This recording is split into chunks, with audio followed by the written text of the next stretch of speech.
Is now being recorded.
All guests have been muted.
Hi.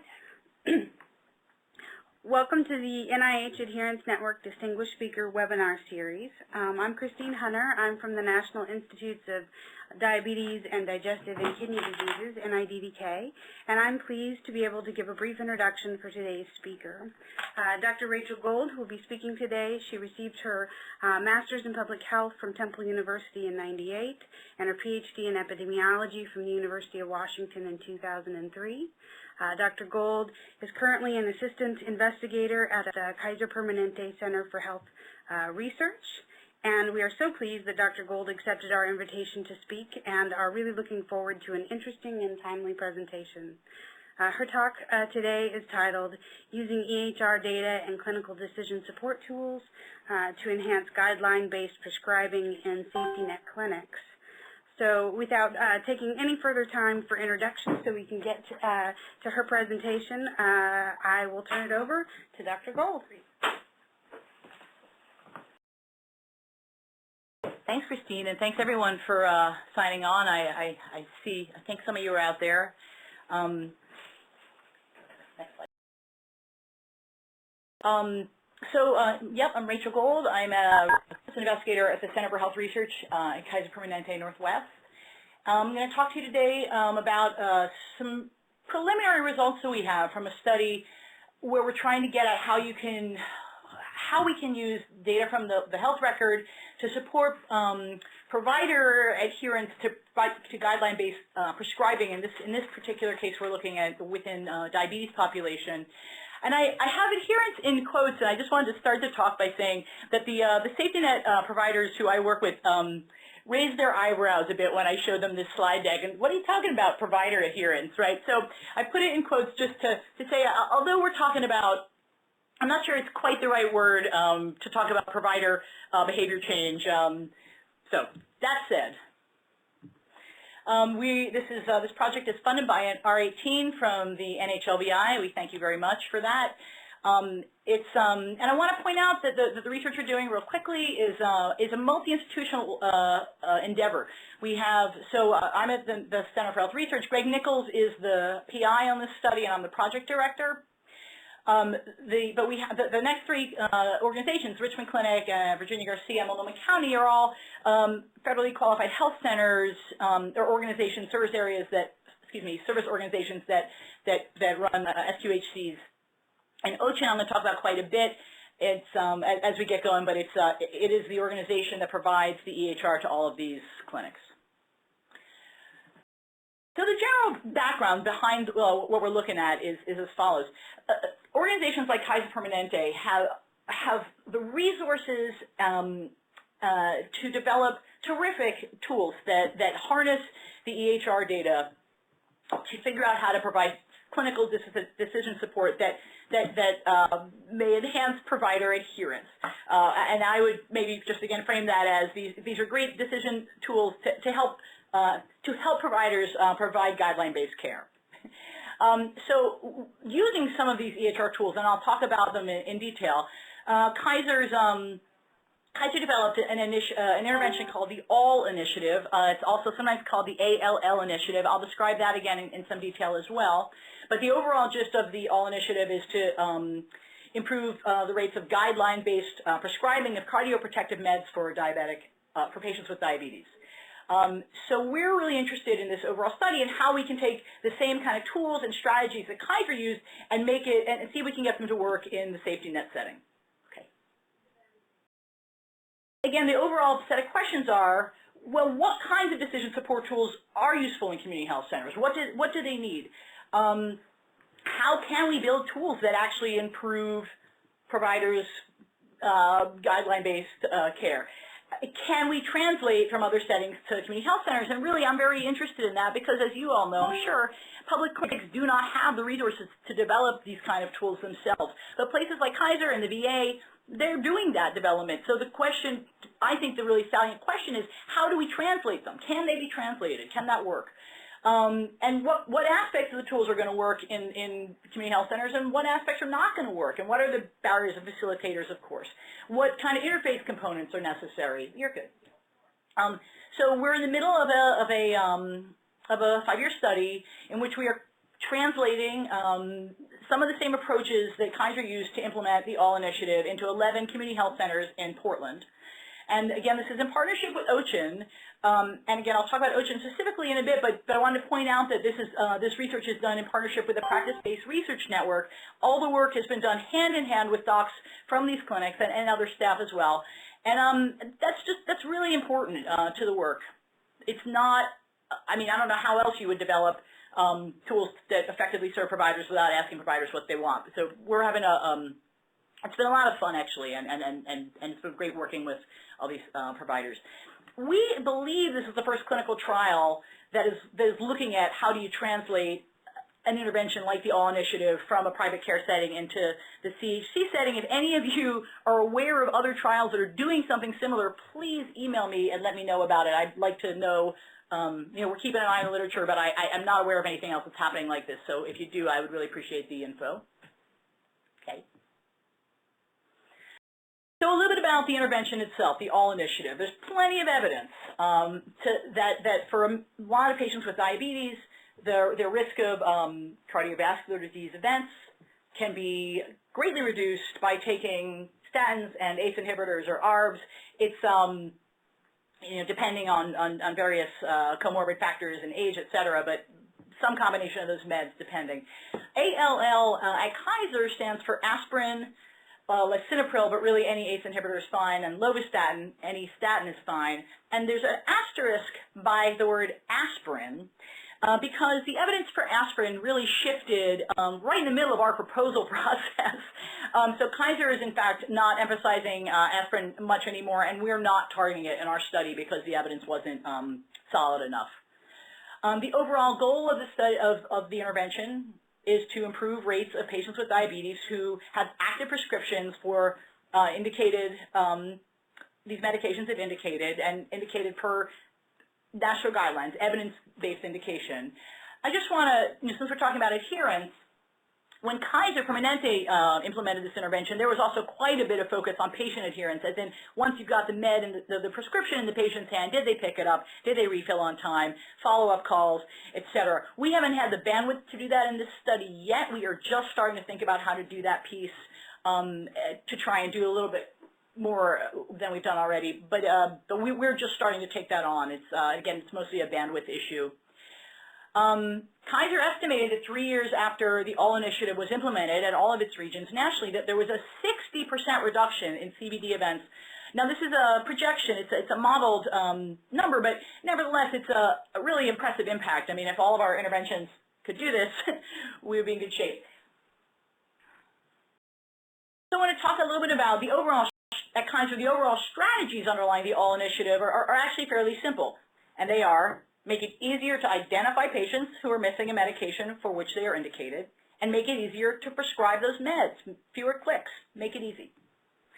But since we're talking about adherence, let's talk about some of the other tactics that Kaiser used to improve quote-unquote provider adherence. One very important piece was that they tied provider incentives to this. So there was actually a financial incentive to improve their rates there, and this is based on monthly feedback. That'll light a fire under your seat. Kaiser also identified clinician champions for different regions and practices who would talk to their colleagues and try and let folks know more about the intervention and why we're doing it. And Kaiser opened up time for them, provided the support for these docs to have the time to do that work. The other piece is that again at Kaiser Permanente, it's a fairly top-down organization, so the medical leadership can say this is our new standard of care, implement it, and that's a lot. I think that's important because we're thinking about what incentivizes adherence, and these are some of, and I'll get back to this in a bit. Okay, so back one please, thanks. At Kaiser Northwest, and now let me say this: all the Kaiser regions are somewhat autonomous. And so while the ALL initiative was implemented at every region, it was implemented differently at different regions. So we're in Northwest, and so we worked with the folks there who had implemented it there, and we used that as our model from which we adapted. In summary, there's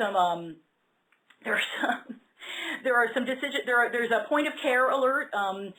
again, in Northwest was part of a point of care patient data summary, and there's a whole set of care gaps that get flagged, and this was just integrated into that set of care gaps. And there were also panel management tools that would either support the daily inReach or scrub. I'm not sure how familiar everyone is with the term scrub, but it's what the folks we work with call the process of looking over who's coming in today, who are our patients, and what are they going to need, and it's sort of the team huddle, the morning huddle is another term I've heard for it. And the tools also support targeted outreach. At Kaiser specifically, again, there were nurse and pharmacy case managers who were doing outreach to patients who were indicated for one of the meds but didn't seem to have an active script for them. Some other tools that we built into the EHR were preset order sets. Now, again, at Kaiser, there was a real emphasis on there being a medication bundle, a fixed dose bundle. One click gets you all 3 meds. We'll talk about this a bit more, but as we adapted this intervention to meet the needs of our clinics, our CHCs, that wasn't of interest to them. So we really are just targeting one med, both meds, but not necessarily thinking about it as a bundle. There was some, there was less interest in having prescribing be so prescribed, as it were. There's also after visit summary text. Again, with an easy click, you can easily generate a few paragraphs about here's what your statin does for you, and et cetera, et cetera. And again, there are provider incentives and feedback. Okay. So I'm going to talk to you a little bit about our study. And I should maybe start right now with a caveat that we're right in the middle of the study. We're just about to end our 3rd year. And so the information and insights that I'm sharing with you today are really preliminary results. A lot of them are really just observational. We have a qualitative data collection team. They're doing a great job. We are collecting an enormous amount of process data, but we have just started actually analyzing the qualitative data. So again, I just want to be clear that we are going to talk a lot about qualitative results as I get through this presentation, but just to be clear, these are not haven't been coded, and we haven't done the text analysis yet. That's coming. So we spent the first year. No, let me back up a second. So the overall study design is a randomized staggered implementation. Again, this is a real-world study in community health centers, and it was simply not feasible to say some of you aren't going to get this intervention. So the way that it wasn't fair to ask them to participate in that way. So the way we set it up was we randomized 6 of the clinics to start a year before the other 5 clinics, and that gives us at least 1 year where there's really clear comparison, and we can still do pre-post for all concerned, and we felt like it was the right design. Now, the part that I want to really point out that's exciting and the environment in which we're conducting this study that enabled us to do this.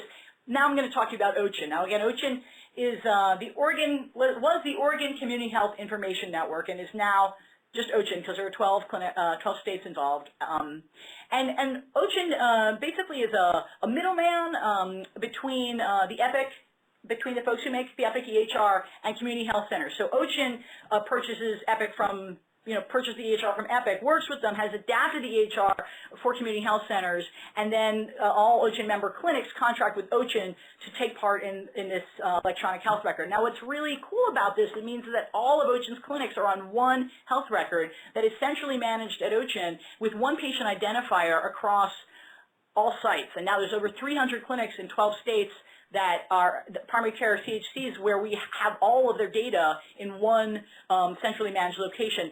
Made it feasible to do the randomization by clinic. It made it feasible to turn on the tools differentially by clinic.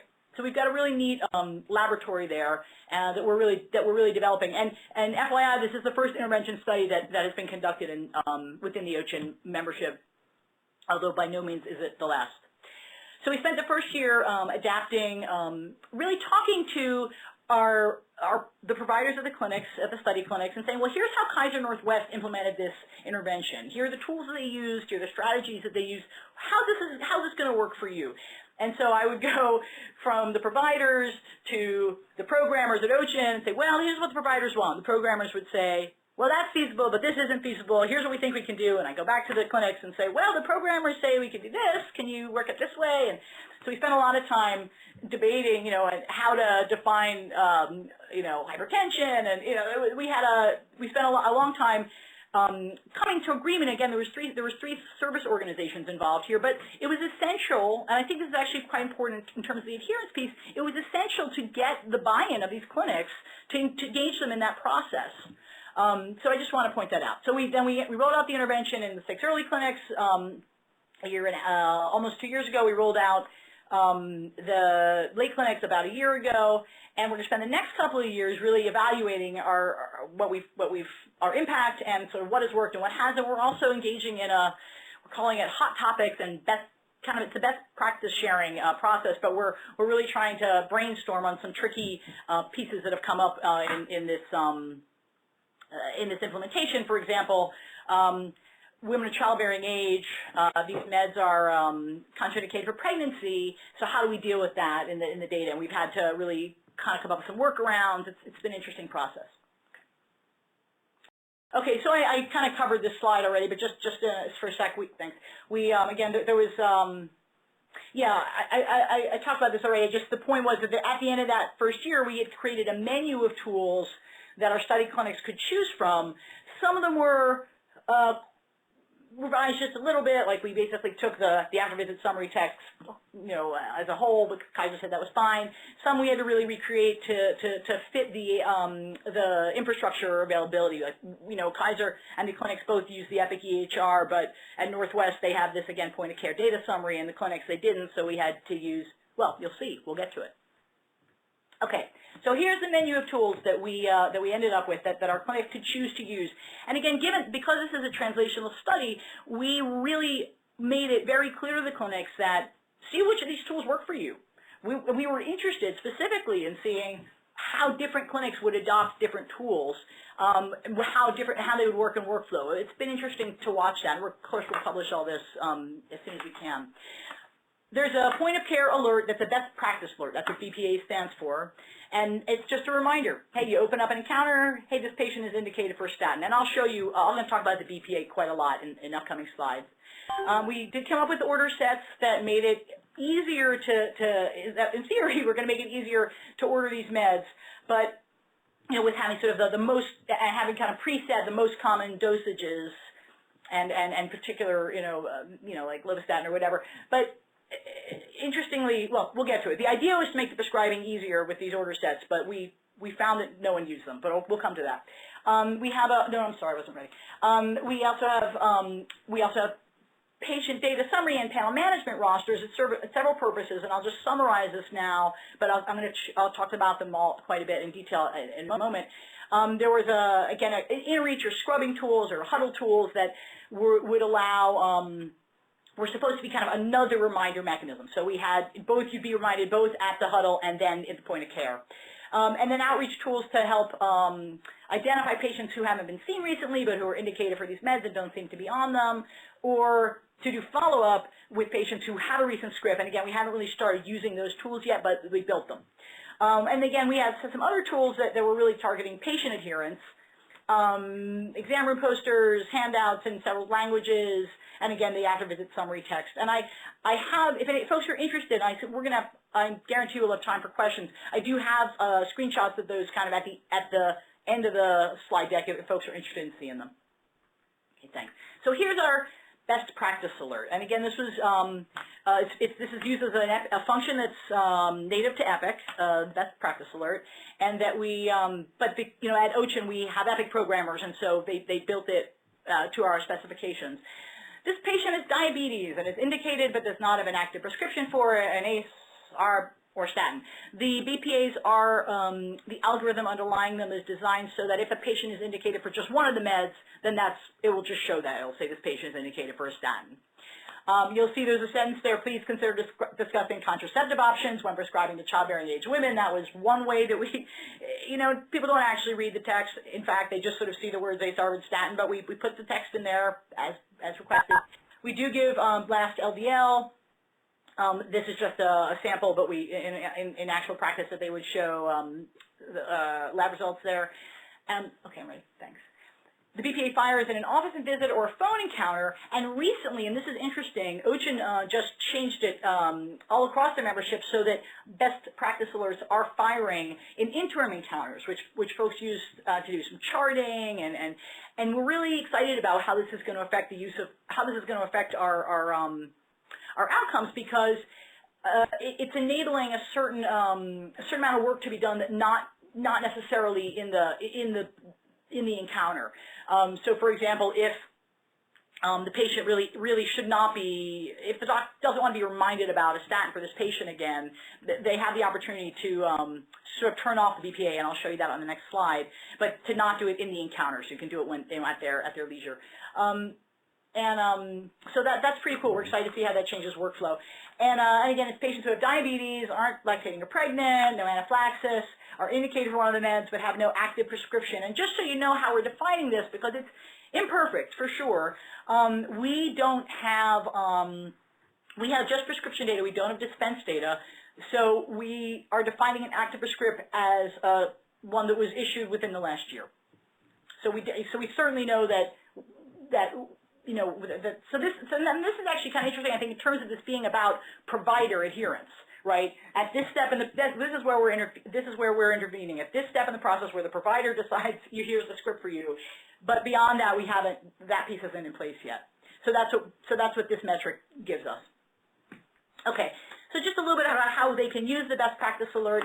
They have a couple different delay options, and again, these are the buttons. These different options, these postpone and override options, are what I think folks are going to start using in the interim encounters.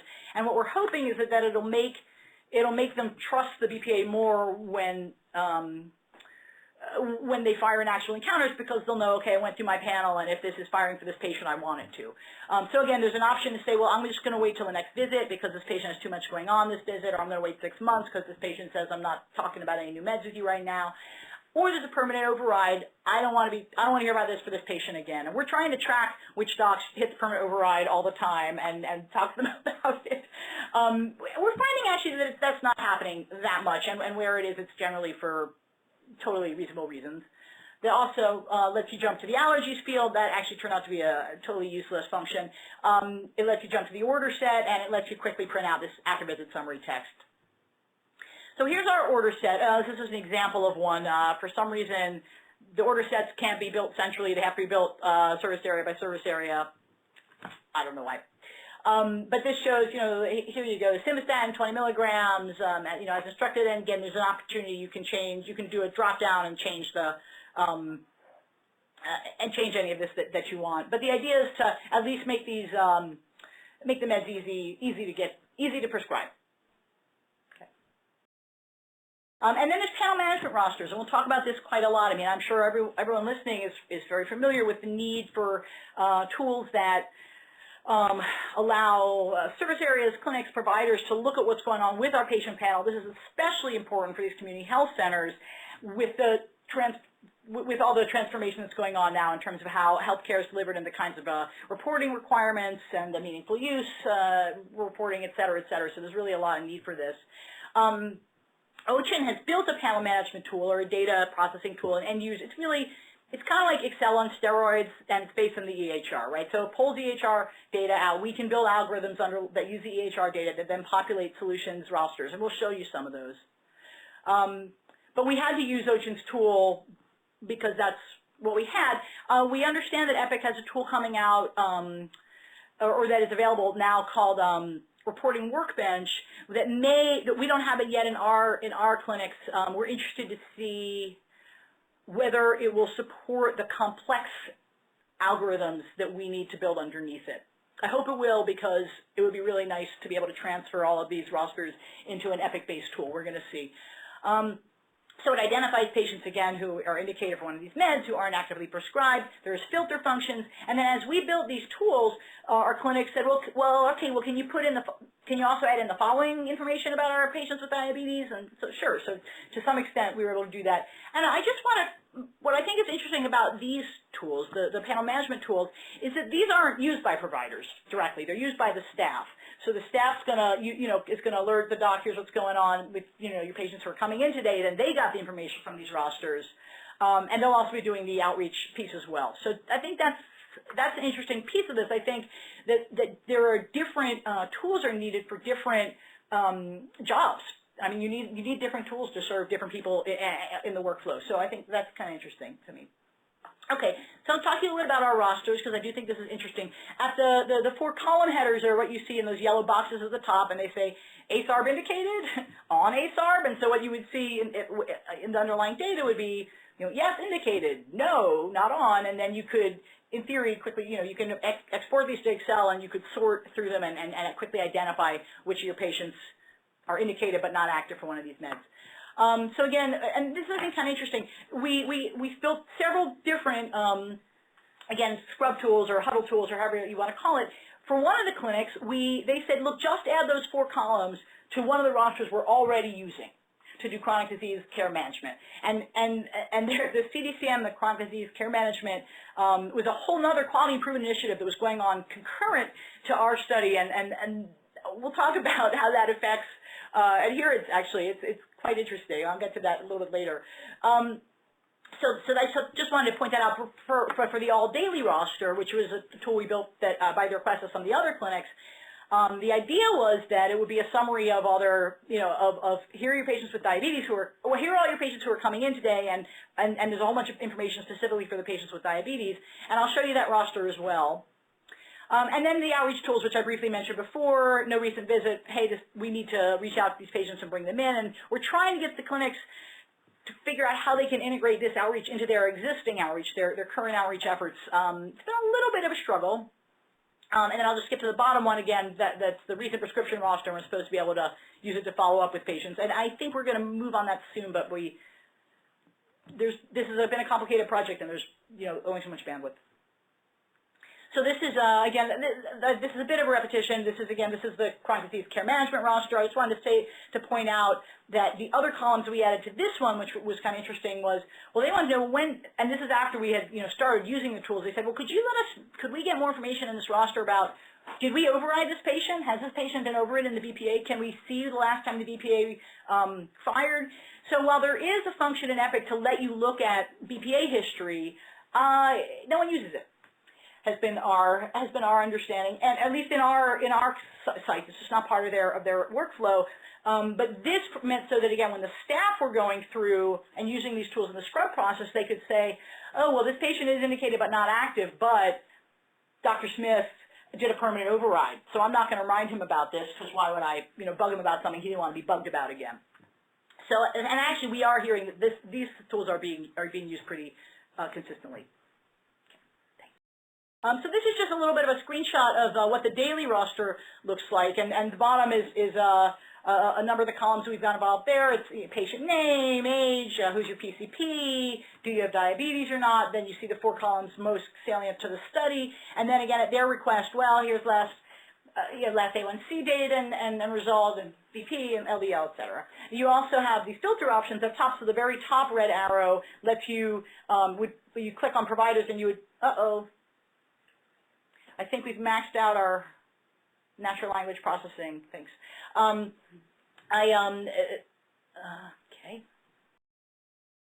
I'm not sure if all you listening can see this. We're having no, they can't. Okay, we're having a little bit of a technical thing here. Okay, so you could click on that arrow and just pick which provider you wanted, whose panel you want to be looking at. And then there's also the arrow to the right that lets you select what day's patient. So you could look, who's coming today or tomorrow or later in the week. Okay. And we also give the sites monthly data reports so they can see their progress. That has taken up a lot more bandwidth for our team than we had expected it would. It's been a little interesting. And the idea behind these monthly reports, whoa, no, not yet, you're giving away the good stuff.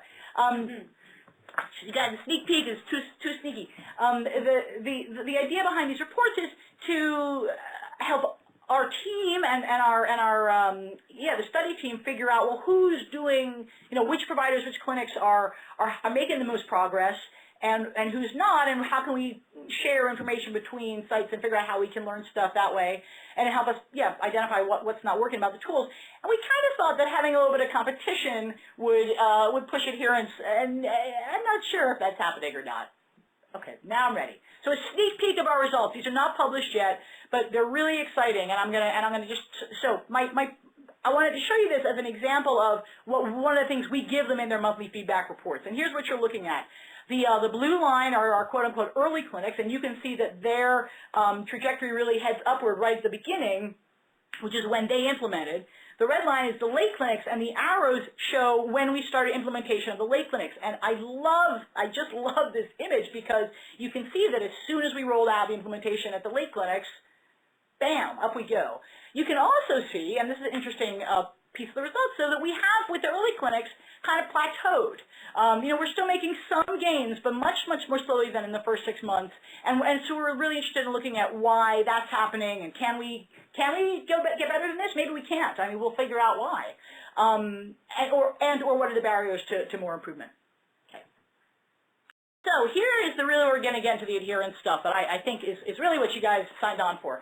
How and why the tools are used or are not used, the best practice alert. All right, well, for some of our sites, they don't regularly, it's the only InReach tool they're using. They're not using the solutions rosters. So that's, and while we rarely have doctors, those response buttons aren't actually being used very often, and we're certainly not having folks populate the text field that we gave them to tell us what's going on almost at all. But a lot of, again, anecdotally what we're hearing, even from our doctors who are co-investigators on the team, which I think is great, like, oh, that actually kind of helps. Like, I thought I had all my panel, appropriately prescribed, but actually I didn't. And so that's been really helpful, but they're all surprised, right? And here's why. Here's a really important piece of this.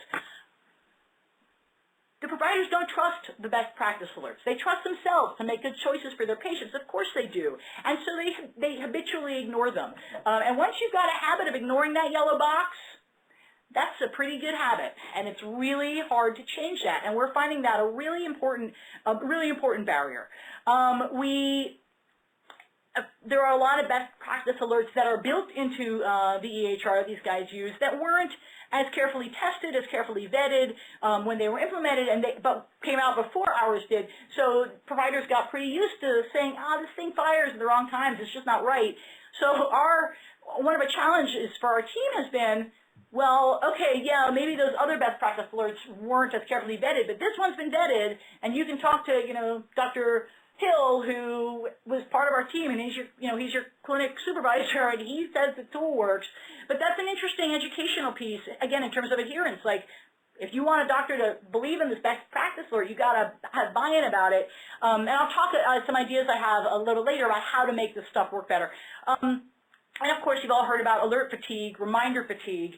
Yeah, that's real. Although, again, I'm very interested in this phenomenon in that the electronic health record is not going away. We're going to develop better tools for helping to provide decision support.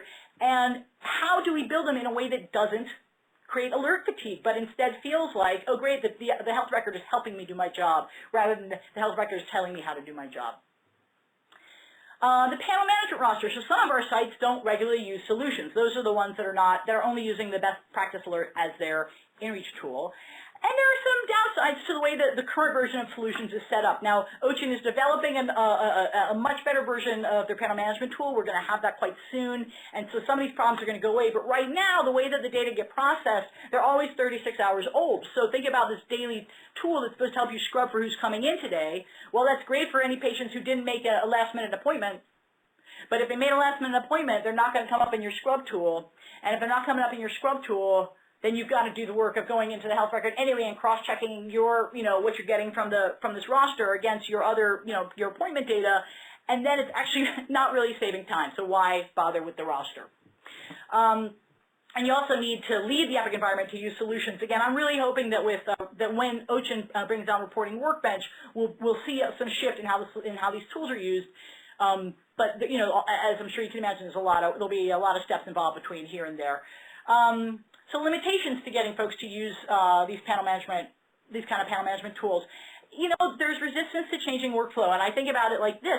I wouldn't like someone to come to my desk and tell me how to do my job differently. No one does, right? So how do you do this in a way that's doesn't create that kind of pushback and frustration, which again I can empathize with.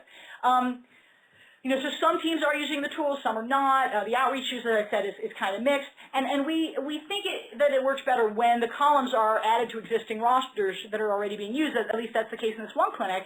And again, think about that in terms of habits. Well, we're already in the habit of checking this roster, then that's one less change that needs to happen in terms of how to get these tools to be used. And here's something that I think is really interesting. One of the things that we're doing as part of implementing this intervention in our study sites is we have hired 2.5 FTEs of site coordinators or practice facilitators is what I think the literature would call them, but this is what we call them in the study. And they are on site helping the clinics with implementation. And I'll talk about this quite a bit in the next couple of slides, but what's happening is that the roster tools are being used as follows. The providers are saying to the site coordinators, well, can you just create a list of my patients who are indicated but not active for these meds, and I'll just call them up and follow up on it. So, and that actually we think is having an enormous impact. I mean, but then it's not so much, is it the tool, or it's a combination of the tool you provide, but also the staff person who's there to use the tool in that way. So that's an interesting, that's been interesting. But, we hear back from the site coordinators that the docs love getting this list. So that's been very informative, I think, in terms of how to, again, how to build effective tools, which is what we're thinking about. The order set's very rarely used. I think this is because, again, from Kaiser's perspective, this was really just one click for all 3 meds, and we're not quite doing it that way. But again, even our study co-Is, this is a quote from one of my co-investigators, I'm used to making orders a certain way. This is how I make orders. And so, and it makes sense, right? Why would you go into one order set to specifically order this ACE and the statin when the patient also needs a whole bunch of other stuff, and you're going to have to go into your regular order environment anyway? It's extra work, in fact, to have this order set. So in some cases, this can be helpful, and in some not. Again, the posters and the handouts sometimes, and this isn't an EHR-based, but it just might be interesting. Some sites don't let you hang posters. Some sites do let you hang posters. That we had really kind of a hilarious struggle with to get when we were asked to make these materials appropriate for a Russian-speaking population, because some of our clinics have a large Russian-speaking populations, and getting the images to be culturally appropriate was quite a process. I mean, harder than I would have expected, but interesting.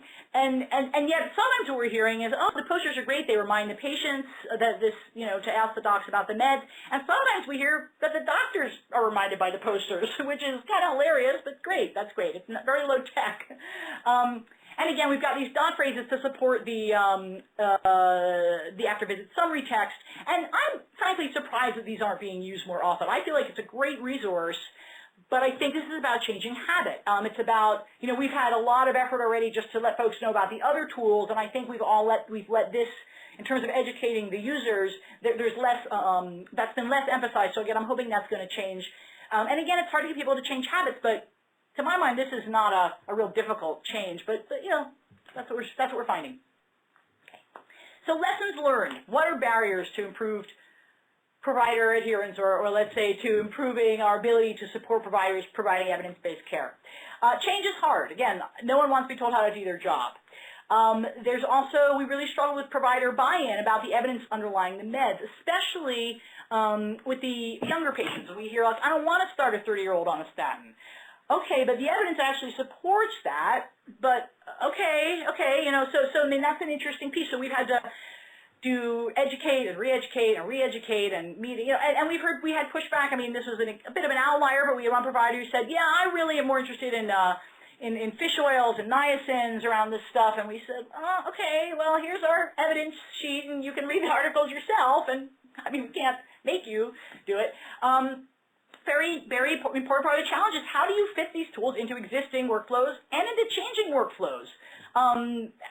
You can't ask them to change workflow dramatically around, one aspect of diabetes care, but so then how do you get it to work in what you're already doing? Which team member is going to use which tools? Who's going to decide that? Do you have a team-based approach at your site, or a less team-based approach? That's going to make a big difference, again, in roles and appropriate roles for appropriate tools at appropriate times in the workflow. And again, as I said before, multiple and concurrent quality improvement initiatives going on. There's a lot of practice transformation stuff going on, especially in the safety net. And frankly, sometimes our intervention's getting a little bit lost in the shuffle. That can be good and bad, though, right? Because it can be good in that it's just part of this larger body of change. Okay, yeah, but it can be bad because, oh gosh, I haven't been able to follow up on that piece because I'm so busy doing the care plan intervention stuff we have to do now. Challenges around the decision support tools. These are very important. We heard back almost immediately, yeah, well, this only your tools really only support one element of diabetes care rather than all aspects of a whole patient's care. And so I've got these tools that are helpful for one thing. Okay, fair enough. It's challenging to create tools that both address, that are population-level tools that promote practice that is that supports guidelines that are at a population level make a lot of sense, but the tools also have to be flexible enough so that when it's a one-on-one doc in there with the patient, there's some flexibility about what happens, and I think that's a real challenge. How do you create that? And again, other challenges like alert fatigue, which we've talked about. Implementation tips. So I'm very interested in this whole body of research in how it really is where organizational theory and adult learning theory and health information technology and also implementation and dissemination science all kind of come together around these questions. So I'm going to talk a little bit about implementation because I'm really excited about the science and how implementation may affect adherence. We have found that there's a really important communication piece. We're implementing new tools. First of all, let's start at the bottom. You have to have clinic leadership. If you don't have clinic leadership, it's not going to happen. And then you have to have the communication come down from the team with the support of clinic leadership, saying we are trying to. These tools are supposed to help you, not tell you how to do your job. And that's a fine line. I think it's really important to have that be directly communicated, explicitly communicated. I think it needs to be communicated what the leadership's expectations are for what the change is going to be, but yet allowing there to be flexibility. A very important piece of this is this: you need to communicate how you built the tools, how you tested the tools, what the evidence is underlies the tools, the parameters underlying your tools. How are you defining each aspect of the tool that has to be available? We heard back from docs all the time, well, we don't know how you're even defining diabetes. Okay, so then we were able to add a piece to the top of each of our roster columns where if you clicked on a little icon, it would show you the underlying algorithm. But that was an important piece, and we didn't think about that at the beginning, and that makes sense, right? These docs want to provide good care to their patients. That's their goal. So if you can show them, well, here's where this is coming from, then they can judge for themselves if it seems valid. I think that's important. Yeah, and again, expectations about which staff, which role, where in the workflow. Again, if possible, it's really helpful to have a clinician or staff champions to give them any kind of support they need. Coming in from it makes sense to me, right? I'm a researcher. I'm coming into your clinic trying to help you change practice. Who are you? But if Dr. Munch, who's your clinic, your lead clinician says, well, I'm behind this, it's going to make a big difference. And again, it's about organizational change. Involving pharmacists and all members of the care team. We're really getting excited about this right now. We're thinking about the role of pharmacists in terms of doing contraceptive counseling with women of childbearing age and also doing some of the outreach and the follow-up. And so that's been really exciting. We've been starting to have some great conversations with pharmacists from some of these sites. What's challenging is that the pharmacy databases and our EHR are not linked, right? At Kaiser, it's all one integrated data system, but in these clinics, it's not the case. And some of the patients don't use the clinic pharmacies, in which case it's actually quite hard to do any kind of follow-up. But we're working on that as well. We think there's some technology coming that will give us some bi-directional data about dispensing, but we don't have it yet. I think it's important. I mean, our experience has been that it's important to engage the users in testing, adapting, and implementing the tools and hear what they have to say. If we have time, after we get into questions, we had one major adaptation that we were asked to make about 6 months into the study that we made because we wanted to make the tool more useful to the providers. It kind of wreaked havoc with made a lot of extra work for our data team, but it was important to do it. Again, provide regular progress updates. As I said, it was quite harder than it seems. And again, try to create habits. I mean, this is really what this is about, I think. I think habits really becomes quite key to this, but how do you do that? So I think that was And the other piece is this, it's not just the tools. I mean, it's one thing to build good tools, but this incentive piece is really important. As I said, at Kaiser, there were financial incentives, there were top-down directives. We couldn't do that. We had site coordinators who were covered by the grant. And so what happens when the project ends? But I think right now I know they are key to promoting adherence right now. Again, they're taking these lists to the providers and they're saying what's working, what's not. We're in communication with them all the time. And they really provide a link between us and the clinic staff, and they're there all the time, and they build trust, and it's important. Clinician champions had a little bit of time supported by the grant. Again, that's important. We meet with clinic staff monthly. We talk to site coordinators even more. And again, we engage the staff in adapting the tools. And I think that was a key part to really increasing the buy-in to the extent that we've been able to. So I think that, nope, there's more. What are next steps? Sharing best practices. Again, we're trying to figure out how can we increase our gains, and sustainability is a big question. We're going to do a quantitative evaluation, of course, of what our impact was. We are going to do a qualitative evaluation, really looking at the process and the impact on workflow, et cetera, et cetera. And then our team's got a couple of proposals in to study a couple of interesting questions that have arisen from the first 3 years of this study. The first is dissemination and implementation methods. Can we do this implementation without the kind of hand-holding that we've done? How would that work? And then the R18 is how can we improve these point-of-care tools, because we've already identified a lot of things that need to work better. Can we translate the full-on point-of-care tool that's been developed at Northwest? Okay, this is definitely the end. I would just say that it's absolutely a gorgeous springtime, although rainy in Portland, and those are my tulips. And I just wanted to show them to you because they're beautiful. And now I assume we're going to have some time for questions. I'm going to mute. I am supposed to tell you to mute your phone if you're not asking a question. You can also tweet your... All guests have been unmuted. So I think you've all been unmuted, but please go ahead and mute yourself unless you want to ask a question. And you can tweet. Where can they tweet? And you can tweet to hashtag NIH Adherence. So I'm happy to take questions now.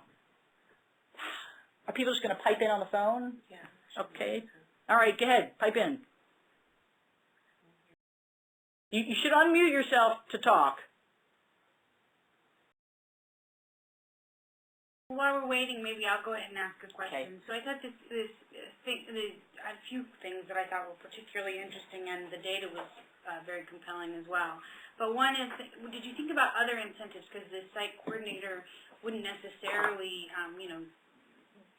be adaptable in other settings outside of the research context. So were there other non-financial incentives that you considered? I mean, I don't know what that would look like, but things that would make their lives easier, but still be cost efficient for a community health center? Yeah, that's interesting. Well, so I have a couple thoughts to that. Could folks hear you, do you think? The question was, I'm not sure if that necessarily broadcast, how, given that the site coordinators are expensive, but we're an important part of what it really kind of put a fire under the project, what are other incentives that we could use? So one thing that I think is really interesting is how with a lot of these new federal reporting requirements and the meaningful use requirements, there are not around these specific pieces of practice change, but that is one way that's incentivizing, because there is a financial incentive, right?